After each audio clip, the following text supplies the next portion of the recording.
Hello students, कैसे हैं आप सभी बेटा। एक बार फिर आप सभी का स्वागत है आपके YouTube channel Gautam Thakur classes में। और आज के जो बेटा हम टॉपिक लेके आए हैं उस टॉपिक का नाम है financial statement for class 11th। तो क्लास 11th में बेटा फाइनेंशियल स्टेटमेंट के लिए हमारे पास बहुत ज़्यादा ज़रूरी जो इम्पोर्टेंट चैप्टर है वो है फाइनेंशियल स्टेटमेंट। अब इस फाइनेंशियल स्टेटमेंट में आप लोग करते क्या हैं, फाइनेंशियल स्टेटमेंट में हम लोग करते क्या हैं, 3 अकाउंट्स को प्रिपेयर करते हैं। वो अकाउंट कौन कौन से होते हैं? वो अकाउंट बेटा हमारे पास होता है trading account, profit and loss account,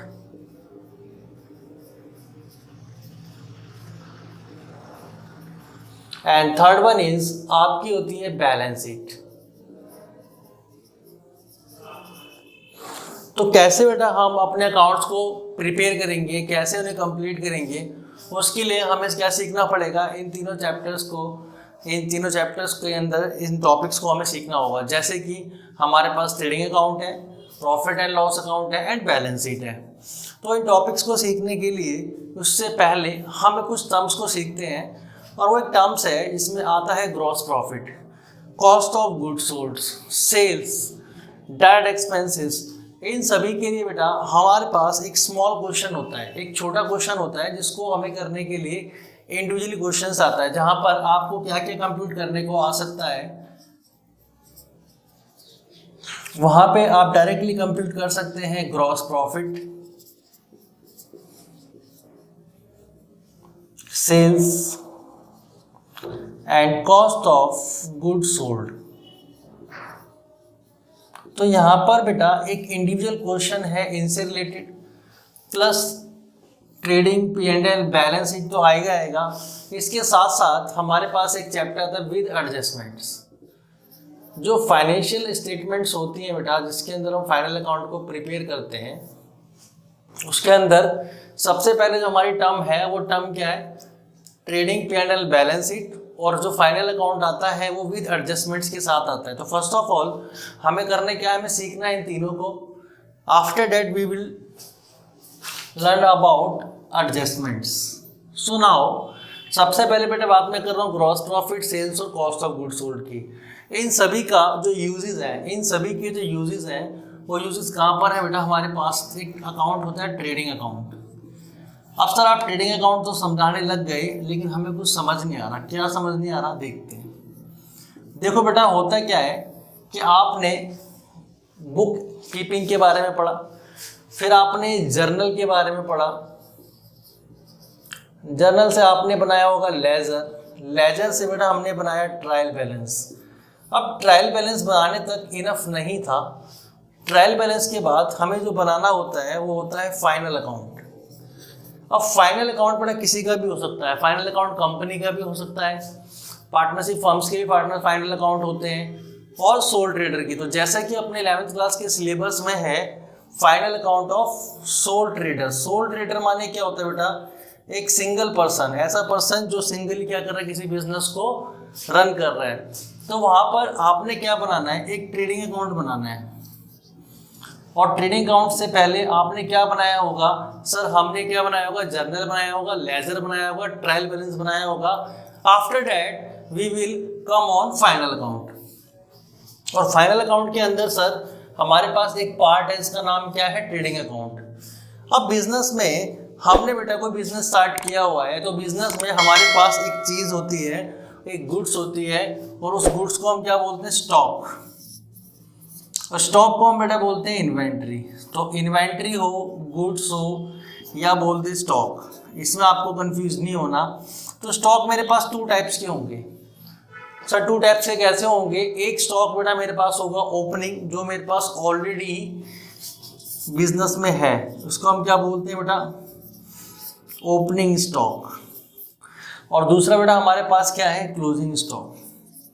sir closing तो तभी बचा होगा ना जब हमने क्या करी होगी, परचेज करी होगी।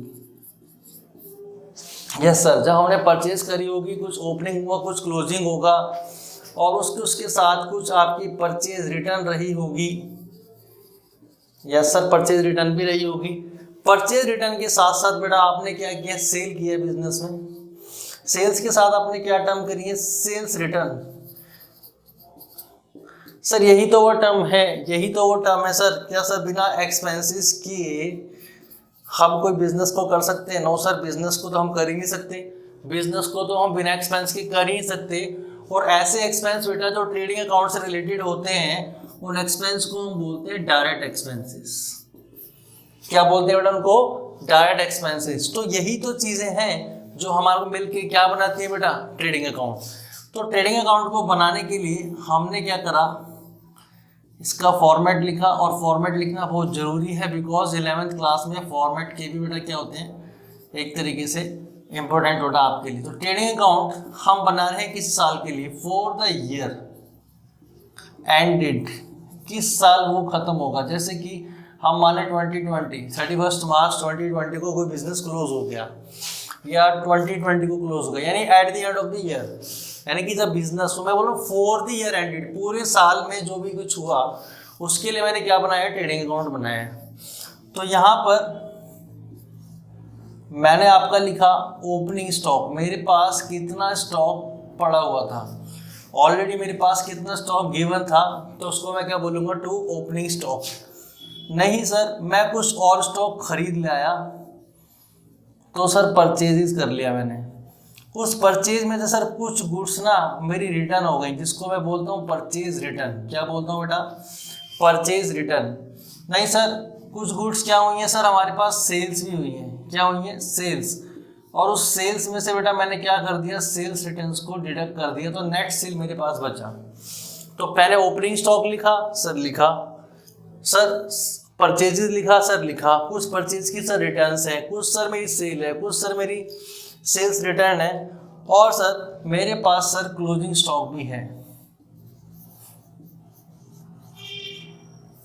अब यहाँ पर बेटा हम नॉर्मली बात कर रहे हैं, अभी हम स्टैंडर्ड की बात कर रहे हैं, लेकिन आप यहाँ पे बता सकते हो क्लोजिंग स्टॉक सर किसका? सर रॉ मटेरियल का closing stock, sir work in progress का, या सर फिनिश गुड्स का स्टॉक। आप किसी का भी बात कर सकते हो।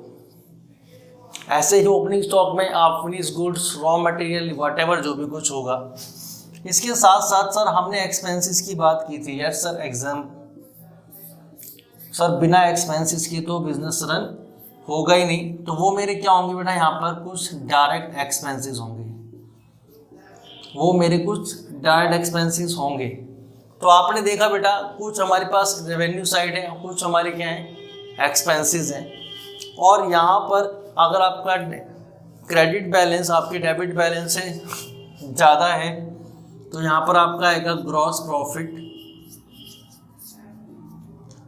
Transfer to profit and loss account, transfer to profit and loss account. ये हमारा बेटा बैलेंसिंग फिगर होगा, ये हमारा एक बैलेंसिंग फिगर है।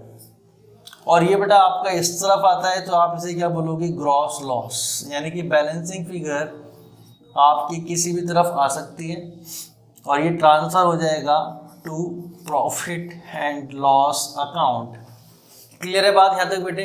तो ये मेरा क्या था बेटा? एक ट्रेडिंग अकाउंट था, जिसके अंदर आपको ओपनिंग स्टॉक आया, परचेजेस आया, परचेज रिटर्न आया, डायरेक्ट एक्सपेंस आया, और इससे रिलेटेड जो भी कुछ चीज़ें आई हैं वो ट्रेडिंग अकाउंट में आती है। यानी कि ऐसी गुड्स, ऐसी टर्म्स जो रिलेटेड होती है बेटा मैन्युफैक्चरिंग से।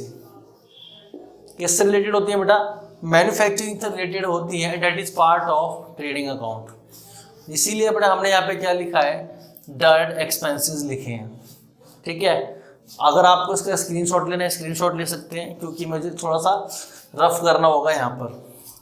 ओके सर, रफ कर लो सर, मना किसी ने किया सर? आपको सर कौन मना कर रहा है? आप नोट कीजिए। ओके बेटा, तो यहाँ पर मैंने क्या किया? डायरेक्ट एक्सपेंसेस की बात की आपसे कुछ। ठीक है बेटा, वो डायरेक्ट एक्सपेंसेस होंगे क्या? तो देखा होगा बेटा हमने कि एक नाम पढ़ा हमने, वेजेस, है ना, जिसको हम बोलते हैं क्या है? मजदूरी, है ना। अब आप ऑफिस में बैठ के तो मजदूरी करोगे नहीं, तो कहाँ बैठना पड़ेगा उसके लिए? सर फैक्ट्री में जाना पड़ेगा। यानी कि ऐसे खर्चे जो फैक्ट्री से, मैन्युफैक्चरिंग से रिलेटेड हैं, वो कहाँ आते हैं सर? डायरेक्ट एक्सपेंस में आते हैं। एक वर्ड है बेटा इससे related, wages and salaries. It is also transfer to debit side of trading account. इसके साथ साथ बेटा फैक्ट्री के एक्सपेंसेस। अब सर फैक्ट्री के एक्सपेंस क्या हो सकते हैं? सर फैक्ट्री का रेंट हो सकता है, सर फैक्ट्री की लाइट हो सकती है, सर फैक्ट्री की पावर हो सकती है, सर मशीनरीज का फ्यूल हो सकता है, कोई भाड़ा हो सकता है जिसे हम बोलते हैं फ्रेट, और एक वर्ड है बेटा फ्रेट इनवर्ड्स। इसमें बहुत ज़्यादा बच्चे कंफ्यूज होते हैं, क्या तो फ्रेट लिखा हो या फिर लिखा हो फ्रेट इनवर्ड्स, या क्या लिखा हो फ्रेट्स, या फिर क्या लिखा हो बेटा फ्रेट्स इनवर्ड्स। वो किसका पार्ट होगा? वो हमारा पार्ट होगा किसका? ट्रेडिंग अकाउंट का। इसके साथ साथ बेटा कैरीज इनवर्ड्स लिखा हो या फिर ओनली कैरीज हो, that is also part of trading account. Okay sir, ये सभी क्या है बेटा? डायरेक्ट एक्सपेंसेस हैं। ये सभी क्या है? हमारे डायरेक्ट एक्सपेंसेस। आपको बोल सकते हैं manufacturing expenses. Manufacturing expenses also transfer to debit side of trading account. तो सर जैसे खर्चे जो कि आपको लग रहा है मैन्युफैक्चरिंग से रिलेटेड है, या सर मैन्युफैक्चरिंग के साथ साथ सर वो किससे रिलेटेड है? सर वो रिलेटेड हो सकते हैं मैन्युफैक्चरिंग के साथ साथ फैक्ट्री से रिलेटेड हो सकते हैं, लाइट हो सकती है, फ्यूल हो सकता है, वेजेस हो सकते हैं, ऑक्ट्रॉय नाम होता है बेटे, ऑक्ट्रॉय। ठीक है, इस तरीके के जो भी आइटम्स होंगे वो कहाँ ट्रांसफ़र होंगे आपके? वो सभी ट्रांसफ़र होंगे बेटा आपके ट्रेडिंग अकाउंट में। तो ये तो रही बेटा ट्रेडिंग अकाउंट की बात। अब हम क्या करते हैं, ट्रेडिंग अकाउंट से रिलेटेड एक क्वेश्चन करते हैं, तो उसको आपको समझ में आएगा कि कैसे इसको करना है। तो हम पहले क्या करते हैं, क्वेश्चन को नोट करते हैं, उसके बाद हम क्वेश्चन को बेटा। सो गाइज अब हमारे पास क्या है बेटा, एक क्वेश्चन रेडी है जिसमें हमें क्या करना है, प्रिपेयर करना है trading account for the year ended 31 मार्च 2019। और हमें क्वेश्चन में गिवन है बेटा ट्रेडिंग अकाउंट को प्रिपेयर करने के लिए कुछ इन्फॉर्मेशंस। वो इन्फॉर्मेशंस क्या क्या है बेटा हमारे पास? ओपनिंग स्टॉक है, सेल्स है, परचेज रिटर्न है, परचेजेज है, क्लोजिंग स्टॉक है, वेजेस है, फैक्ट्री रेंट एंड कैरीज है। तो यहाँ पर हमने क्या देखा कि कुछ सर हमारे पास क्या है, सर डायरेक्ट एक्सपेंसेस हैं। सर डायरेक्ट एक्सपेंसेस के साथ साथ हमने ओपनिंग स्टॉक है, सेल्स है, परचेजेज है। इससे हमें क्या प्रिपेयर करना है अपना ट्रेडिंग अकाउंट। और जहाँ पर बेटा हमें पता लगेगा कि हमारी फर्म को या हमारे बिजनेस को या हमारे सोल ट्रेडर्स को ग्रॉस प्रॉफिट हो रहा है या ग्रॉस लॉस हो रहा है। तो ट्रेडिंग अकाउंट हम क्यों प्रिपेयर कर रहे हैं? वाई? बिकॉज हम क्या कंप्यूट करना चाहते हैं, अपनी फर्म का ग्रॉस प्रॉफिट है या फिर हमारे पास क्या है बेटा ग्रॉस लॉस। तो trading account for the year ended 31 March 19।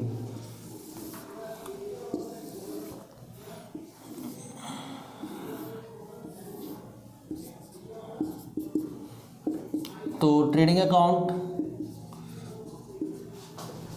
Also uh nominal account. ठीक है बेटा, ट्रेडिंग अकाउंट को भी हम क्या बोलेंगे? नॉमिनल अकाउंट बोलेंगे। ओके बेटा, तो यहाँ पर हम देखते हैं बेटा हमारे पास है ओपनिंग स्टॉक। तो सर आप लिख दो ओपनिंग स्टॉक, हमने अभी पढ़ा था सर डेबिट साइड जाता है सर 20,000 है। सर इसके बाद है हमारा सेल्स। सेल्स सर इनकम है, नेचर है, क्रेडिट है, तो क्रेडिट साइड ही जाएगा सर। कितना? सर 2 लाख जाएगा। Okay sir. सर क्या आपने इसको अंदर क्यों लिखा?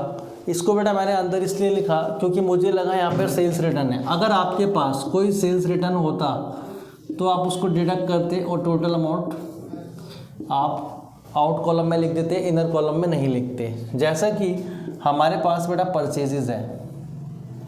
अब परचेजेस में हमारे पास जो ओपनिंग बैलेंस है, जो हमारा परचेज हमने किया है वो कितना? 1 लाख, जिसमें से बेटा माइनस करेंगे परचेज रिटर्न्स, जिसको हम बोलते हैं रिटर्न आउटवर्ड्स।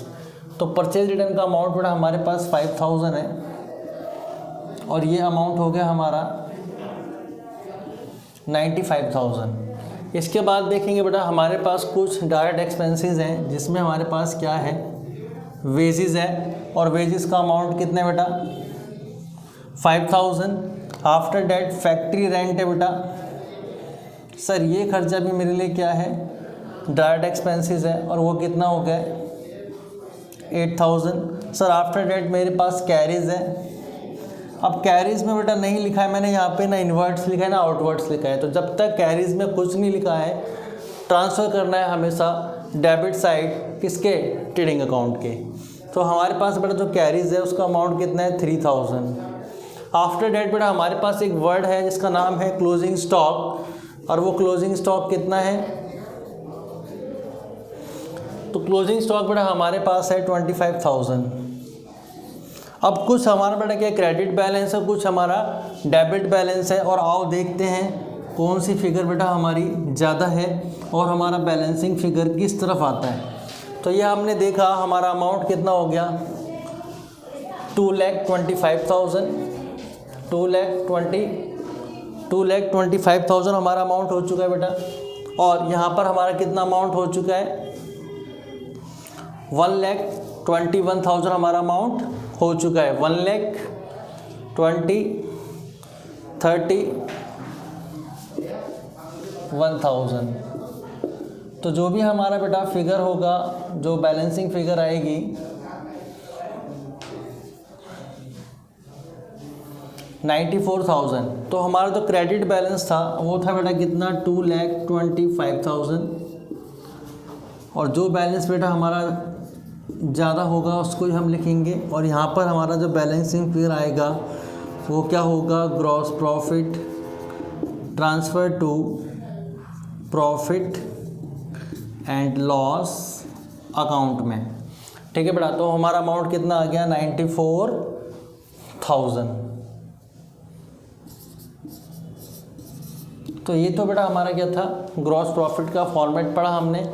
फॉर्मेट के साथ साथ हमने देखा कि ग्रॉस प्रॉफिट का क्वेश्चंस को किस तरीके से हमें ट्रांसफ़र करना है ट्रेडिंग अकाउंट में, ताकि हम अपना ग्रॉस प्रॉफिट को कंप्यूट कर सकें। तो इसके लिए हमने क्या बनाया, ट्रेडिंग अकाउंट।